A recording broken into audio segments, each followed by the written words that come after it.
നമ്മുടെ ലൈഫിൽ നമ്മൾ ചെയ്യുന്നത് വളരെ കുറച്ച് പെർസെൻറ്റേജ് ആൾക്കാർ ജയിക്കുന്ന ഒരു കാര്യത്തിന് വേണ്ടിയിട്ടാണ്.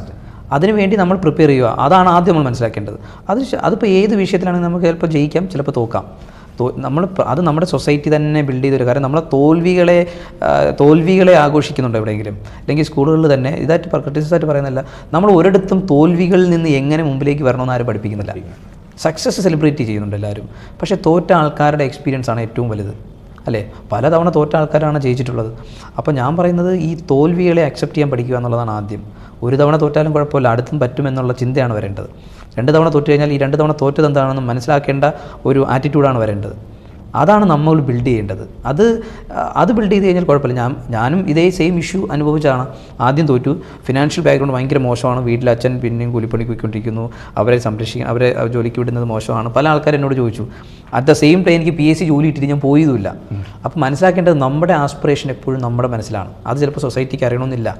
അപ്പോൾ ആ ആസ്പിറേഷൻ ഇതാണ് എന്ന് സൊസൈറ്റിയെ ബോധിപ്പിക്കേണ്ട ആ ഒരു ബാധ്യത നമുക്കില്ല. നമ്മളിനി ബോധിപ്പിച്ചാലും തന്നെ സൊസൈറ്റി പല രീതിയിലാണ് എടുക്കുന്നത്. നിങ്ങളിപ്പോൾ നല്ലത് പറഞ്ഞാലും കുറച്ച് ആൾക്കാർ നിങ്ങളെ തെളിവിക്കും. എന്തിനാണ് അവരെ സാറ്റിസ്ഫൈ ചെയ്യാൻ ശ്രമിക്കുന്നത്? നമ്മളെപ്പോഴും സാറ്റിസ്ഫൈ ചെയ്യാൻ ശ്രമിക്കേണ്ടത് നമ്മുടെ മൈൻഡിനോടും നമ്മുടെ മനസാക്ഷിയോടുമാണ്. ഞാൻ അത്രയാണ് എപ്പോഴും ചിന്തിക്കുന്നത്. നമ്മൾ എന്ത് തെറ്റ് ചെയ്താലും എന്ത് ശരി ചെയ്താലും നമ്മളോടും ആൻസർ പറഞ്ഞേ പറ്റത്തുള്ളൂ. അത് ഫോക്കസ് ചെയ്യുക. നമ്മുടെ ആസ്പിറേഷൻ വലുതാണെന്ന് ചിലപ്പോൾ സൊസൈറ്റിക്ക് അറിയത്തില്ല. അത് മനസ്സിലാക്കാതെ പറയുന്നതാണെന്ന് മനസ്സിലായാൽ പോരെ. അവർക്കറിയത്തില്ല. അവർ വിചാരിക്കുന്നത് ഏതെങ്കിലും ഒരു ജോലി കിട്ടുക എന്നുള്ളതായിരിക്കും നമ്മുടെ ആസ്പിറേഷൻ. പക്ഷേ നമ്മുടെ ആസ്പിറേഷൻ അതല്ല.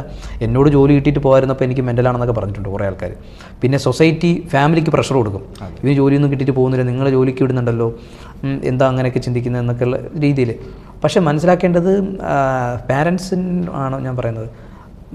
മക്കളുടെ ആസ്പിറേഷൻസ് അവർ മനസ്സിലാക്കുക എന്നുള്ളതാണ്. ഇപ്പോൾ എനിക്ക് കിട്ടിയെന്ന് പറഞ്ഞാൽ ഫാമിലിയിൽ നിന്നല്ലാതെ സൊസൈറ്റിയിൽ നിന്ന് പ്രഷർ ഉണ്ടാക്കിയപ്പോഴും അവർക്കറിയാം എൻ്റെ ആസ്പിറേഷൻ വളരെ ഹൈ ആണ്, അത് പെട്ടെന്ന് എത്തിപ്പെടാൻ പറ്റുന്നതാണെന്ന് ഉറപ്പ് പറയാൻ പറ്റത്തില്ല. ഇപ്പോൾ ഒരു മകനോ മകളോ അവരുടെ ആസ്പിറേഷന് വേണ്ടിയിട്ട് മാക്സിമം ഡെഡിക്കേഷനോടുകൂടി വർക്ക് ചെയ്യുമ്പോൾ എല്ലാ പ്രഷറും അവർ ഹോൾഡ് ചെയ്യുക. സൊസൈറ്റിയോട് പറയുക, എൻ്റെ മകൻ അല്ലെങ്കിൽ എൻ്റെ മകൾ അവൻ എയിം ചെയ്യുന്നത് അല്ലെങ്കിൽ അവൻ്റെ ആസ്പിറേഷൻ വളരെ വലുതാണ്, അതിനുവേണ്ടി അവൻ ശ്രമിക്കുന്നുണ്ട്. ചിലപ്പോൾ കിട്ടും, ചിലപ്പോൾ കിട്ടാതെ വരും.